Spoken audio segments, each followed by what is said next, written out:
Hola, en esta segunda parte de introducción a strings quiero hablarte de las operaciones básicas que podemos realizar sobre un string. Recuerda que decíamos que estas operaciones podrían dividirse en intermedias, es decir, aquellas que se aplican sobre el string y devuelven un nuevo string, o finales, que aplicadas sobre un string devuelven un resultado o ejecutan una acción con cada uno de los elementos del mismo. Vamos a ver algunas de las operaciones intermedias clásicas, más básicas. Por ejemplo, tenemos la operación se realiza con el método distinct, que es para eliminar los duplicados. Tenemos un string con un conjunto de datos y queremos quedarnos con todos los elementos eliminando solo los duplicados, solo con una copia de cada uno.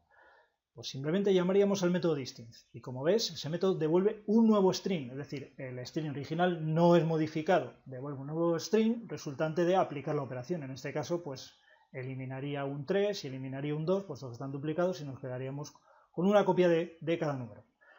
Muy importante, y es que esto, independientemente de que se trate de una operación intermedia o final, cuando tú realizas una operación sobre un string, el string queda cerrado o consumido, como se dice habitualmente. Es decir, sobre ese mismo objeto string, st, no puedes aplicar una llamada a un segundo método. Esto provocaría una excepción.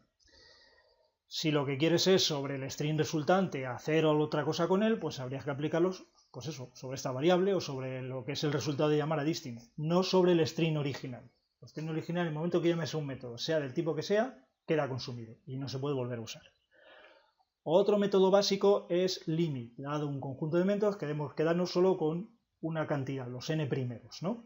Bueno, pues el método limit le indicaríamos la cantidad de elementos que queremos quedarnos y nos devolvería un string solamente con esos elementos. Aquí, como ves, el limit 3 pues nos devolvería un string 2, 5 y 8, apuntando al 2, 5 y 8. El string no es una copia de los datos, simplemente es un puntero a un conjunto de datos. Skip, pues lo contrario, el limit, se salta los n primeros números y se queda con los restantes. Por ejemplo, bueno, números, elementos en general, porque el string podría ser de cualquier tipo de objeto Java. Si aquí hubiéramos aplicado skip 3, pues se estaría devolviendo un nuevo string con los datos 3, 6, 2, 10. Se habrían eliminado los tres primeros. Otros métodos intermedios un poquito más sofisticados, filter, por ejemplo, para aplicar un filtro. En este caso ya ves que recibe un objeto de una de las interfaces funcionales de Java 8, en este caso predicate. Son interfaces que tienen un único método abstracto. En el caso de predicate, ese método se llama test y bueno, lo que hace es aplicar ese método en cada uno de los elementos del string. Ese método test recibe un parámetro que va a ser cada uno de los elementos del string y devuelve un boolean. Entonces, si nosotros queremos aplicar un filtro, pues que sea, por ejemplo, quedarnos con los mayores de 3, pues la implementación de predicate que tendríamos que proporcionar sería aquella que en el método pues devuelva verdadero si el número es mayor de 3. Habitualmente en estas interfaces funcionales se suelen proporcionar las implementaciones a través de expresiones lambda. Tengo un vídeo también en YouTube de expresiones lambda que te aconsejo, si no las conoces, que lo mires porque se explica detalladamente cuál es la sintaxis de este tipo de estructuras, también novedosas en Java 8. En este caso, como ves, a cada elemento que viene representado por S se le aplica esto. Si S es mayor de 3, devuelve true. Por lo tanto, aquellos que cumplan esta condición serán los que sean extraídos del filtro. La variable st2 apuntará a un nuevo string, ¿vale?, que apunte a los datos, pues eso, mayores de 3, 5, 7 y 6. Map realiza una transformación. Ves que aquí también tenemos otra interfaz funcional con otro método que lo que hace es que a partir de un dato, que va a ser aplicado en cada uno de los datos del string, a partir de un dato nos devuelve otro dato que puede ser del mismo tipo o diferente. Este representaría el dato de entrada al método de esta interfaz y R el resultado. No tienen por qué ser el mismo, pero bueno, pues a veces, que la mayoría de las veces suele ser del mismo tipo. Por ejemplo, tenemos un string de cadenas de caracteres y queremos transformar esas cadenas de caracteres en sus correspondientes valores en todo mayúscula. Bueno, pues aplicaríamos el método map que nos devuelve un nuevo string, ¿vale?, apuntando a estos objetos en mayúscula. Es decir, este string, repito, no se ve modificado, este conjunto de datos es el que es. Lo que nos devuelve el método map es un nuevo string apuntando a ese nuevo conjunto de datos que son, pues estos, transformados a mayúscula. ¿Ves? Aquí la expresión lambda lo que devuelve es para cada elemento el resultado de llamar a tu uppercase, transformado a mayúsculas. Algunos ejemplos de métodos finales. Los métodos intermedios, pues lo que hacen es realizar una operación sobre string y generar uno nuevo, ¿vale? pero al final el objetivo es que tú con ese string resultante termines realizando una operación final de un cálculo o algo con cada uno de los elementos de ese string. Pues aquí vemos algunos ejemplos. Count, por ejemplo, que es uno de los métodos más sencillos, pues aplicado sobre un string me devuelve la cantidad de elementos de ese string, tan simple como eso. Si yo tengo este string y quiero saber cuántos pares hay, pues primero aplico un filtro, me quedo con los pares y sobre ese objeto filter, ese string, resultado de filter, hago una llamada count.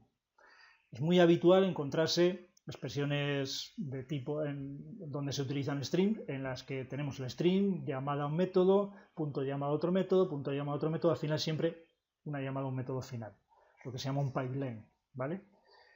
Este otro método, for each, pues no devuelve ningún resultado, pero sí realiza una operación final porque con cada elemento del string le aplica el consumer. El consumer contiene un método que recibe un dato y hace algo con él, sin devolver un resultado. En este caso, pues imprimirlos, ¿vale? Entonces, si a este string yo le aplico el método for each con esta operación, system.out.println, pues a cada elemento lo saca por pantalla. Otros ejemplos de métodos finales, por ejemplo, para hacer búsquedas.